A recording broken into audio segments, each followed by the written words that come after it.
Hi, my friend, Sam here. I'm very, very excited to be sitting here with Sean Larusso from Madison Avenue Salon and Day Spa, the owner of 3 great salons, successful salons in Phoenix, Arizona. Sean, thank you for taking the time and coming into the studio here at the virtual salon of Sam Villa and talking about what I feel is really important, the business side of being successful as a salon owner. Not only just being a hairdresser, but having some business mind. I've got a great question here for you in terms of building stylists up to do the right thing in terms of how do you coach in a salon for performance? Is there a certain way that you go about it? We do. We have a whole entire coaching team. And that coaching team is comprised of people that have volunteered. They want to interact with other staff members at a coaching level, meaning they've taken some extra education classes that we've offered internally to help them have the skill set to be able to coach other people to be successful. So within the salon itself, we have approximately 1 coach per every 3 or 4 individual service providers, and that coach is in charge of meeting with them once a month and taking them through what their goals are for the month, what their successes and or challenges may be moving forward for the next month ahead. How do you go about picking those particular coaches? I mean, you said that they volunteer, but it's one thing to volunteer, but do they have the skill to coach someone? Yeah, and that's a great question. I mean, that's always the challenge that we have. I mean, initially we put out a kind of a memorandum that offered the opportunity to people who wanted to get involved and be a little bit more involved in the environment. And we got a list of names that wanted to do it. And then at that point, we would sit down with them and tell them what commitment what we're looking for from a commitment level.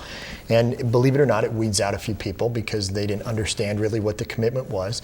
And then from there, we have what's called coaching the coaches. We have a monthly meeting. It's called Coaching the Coaches, and our director of education will sit down in a classroom environment and go through all of the particulars that may be going on in our salons in that month, from training to education to promotions that we have going on. So there's key points that they'll be touching on in each of the coaching sessions with the individual service provider. I think that's great because I think it's one thing to hire people and fill up chairs. But it's another thing in terms of being able to coach these people.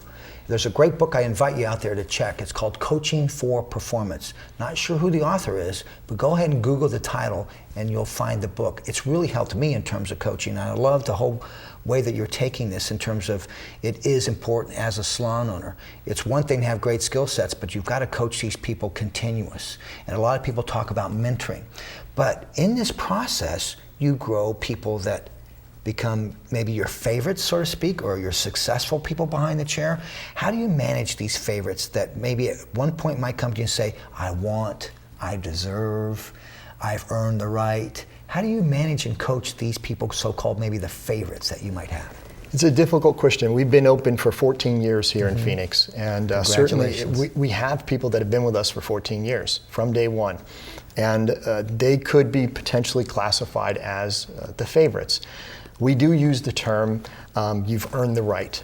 And certainly anybody that is a new hire in our company or newer to our company wouldn't necessarily have the same privileges, just like in any company, that somebody's been with us for 14 years. We also use a typical slogan that is, we don't necessarily care how you get to Tucson, just as long as you get to Tucson.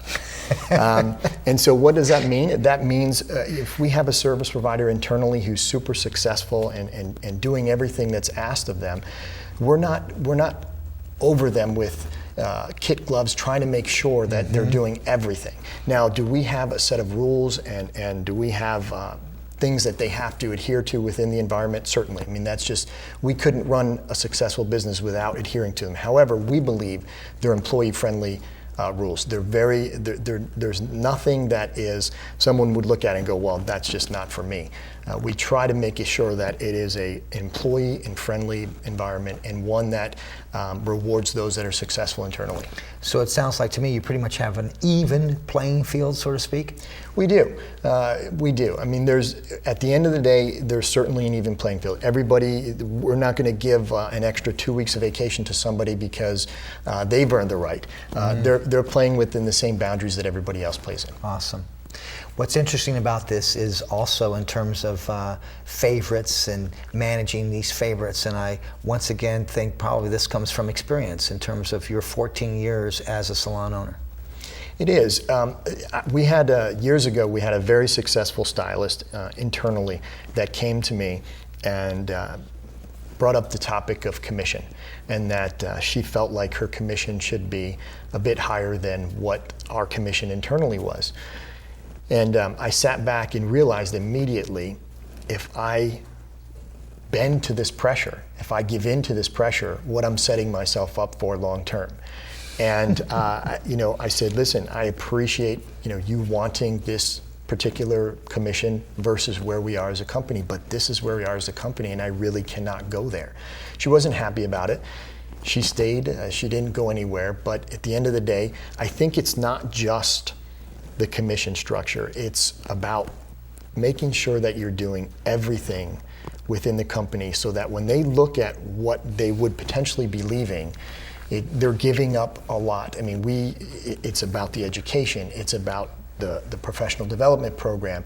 It's all of those things put together in the four walls that we operate within, and allowing them to realize that this is run like a business, and we do not play favorites to any one particular party just because they're a top producer or they're not. We try to. I mean, we would love to see everybody at that top level so that there's no differentiation. Excellent. But we work to get there. Right. So what I get out of this is it's the idea of people in terms of managing people, that whole even playing field, so to speak. And sometimes I really believe that a successful salon is not made up of a group of individuals. It's made up of a team of individuals. And this is the sign of a great team at Madison Avenue Salon and Day Spa.